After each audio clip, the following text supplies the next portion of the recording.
Good morning, this is Rich Nelson with Allendale. We have a special update for you guys. Today's date is January 12th of 2018. We had 4 separate reports from USDA here this morning. Of course, all of them are typically have all kinds of chances to move markets. So our reports were the annual production summary, where they revised 2017 supply.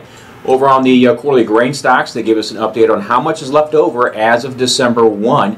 That tells the market how well this September through November usage was. The third report is USDA's normal supply-demand report that comes out each month, where they incorporate the changes in supply we just learned about, as well as the changes in demand assumed from that grain stocks report, and they give us some new revised ending stock numbers for the end of the marketing year. Now, the fourth report is the winter wheat seedings report, where USDA gives us ideas as far as what was planted this past spring, or this past fall, as far as winter wheat. Now, as far as the first one we're going to talk about here, let's point out the quarterly grain stocks report. Typically, this is where we do see all kinds of excitement from here. USDA told us 12.516 billion bushels of corn left over as of December 1. That was over the trade estimate of 12.431. So in this case, we did have a little higher corn stocks left over, implying that feed use was not as strong as expected in the first quarter. Over on the soybeans, the soybean quarterly grain stocks 3.157. That was under the trade's estimate of 3.181, so implying maybe a little better usage there. Over on wheat, 1.874 was noted instead of the 1.849 trade estimate. So wheat stocks were a little higher. Now let's talk about what this means as far as each of these categories. Now, over on the corn side of things here, USDA on their annual production summary, they did raise the corn crop by 26 million bushels, now a crop size of 14.604 billion. Now, as far as how they did this, well, they did lower the plantings a little bit here. That was expected. And they did raise yield from 175.4 to now 176.6. So total production raised by 26 million bushels on this report. Now, USDA did have to make some changes on the demand end of things here. We did mention that quarterly grain stocks found more corn than expected.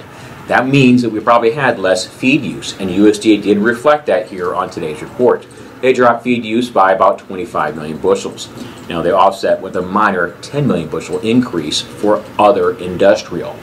Now, as far as the industrial dealing with corn for ethanol, the USDA made no change on their numbers, despite the fact we're running far ahead of their needed pace right now. Also, of interest here, they left the numbers on exports unchanged, despite the fact we're a little behind where we need to be.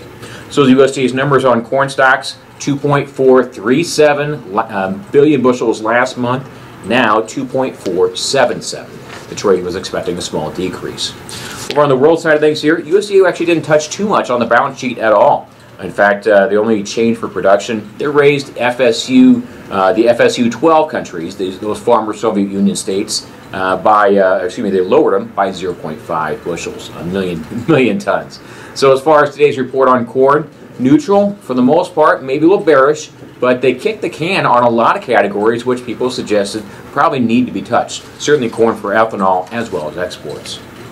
Over on soybeans, USDA's annual production summary, they did lower the size of the 2017 soybean crop by about 33 million bushels, now 4.392 billion.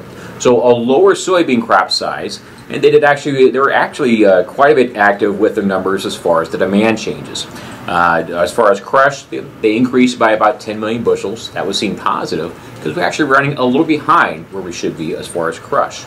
Now, the big question for this report certainly was USDA's numbers on exports. Allendale suggests that they're going to do a 50 million bushel drop at a minimum. Our own personal estimate was for a 100 million bushel drop. USDA certainly took the ball and ran with it. In fact, their numbers here going from 2.225 billion bushels last month, now 2.160. So they lowered the export number by 65 million bushels. So bottom line, as far as soybean ending stocks, 445 million bushels last month, now 470. That actually was very close to the trade estimate here. Now on the world soybean side, they did lower the Argentine soybean crop, and they did raise the Brazilian soybean crop. Brazil up by 2 to now 110 million bushel, or 110 million tons. Argentina down by 1 to now 56 million tons.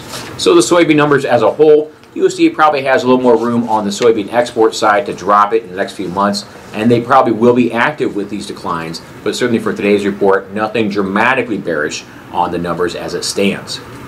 Over on the wheat side of things here, USDA did not touch these the production numbers for 2017. In fact, they don't usually. They have made them rarely in the past, but certainly I believe, in fact, not in the past 10 years at all.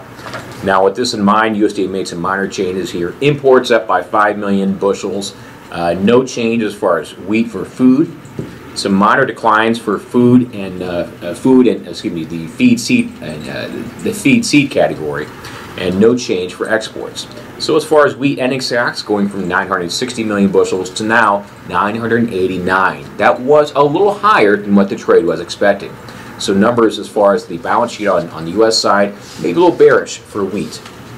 As far as the world end of things here, USDA wasn't too crazy with the numbers. They did raise the Russian wheat crop by 2 million tons, now 85 million tons for a number.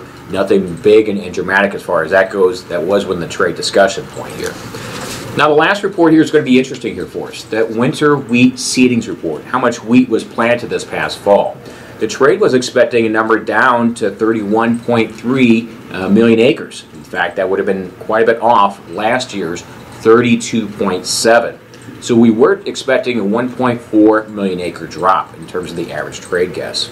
USDA only implied about an 88,000 acre drop, leaving the numbers 32.608 million acres. So winter wheat plantings did not fall as much as expected. On the very positive side for us on the corn-soybean discussion for spring 2018 plantings, that means a little less acres now in the mix for corn and soybeans to fight from. You also throw in your argument for maybe a little higher cotton plantings this spring, and maybe we're looking at a better situation for 2018 than expected as far as corn and soybeans. A lot of this stuff is still in front of us, but certainly as far as USDA's numbers here today on the corn, they kicked the can for the most part, still have some questionable categories to make some changes. For soybeans, they also kicked the can there. We have some aggressive export declines still in front of us in the next few months. On the wheat end of things here, today's numbers were a little bearish on both the U.S. side for the current old crop situation, as well as maybe a little higher wheat plantings than what the trade was expecting. If you have any questions about this report, what to do with marketings, or how to prepare for this report, or heck, to make sure to sign up for Allendale's Ag Leaders Conference lined up in less than 2 weeks, give Allendale a call, 1-800-262-7538.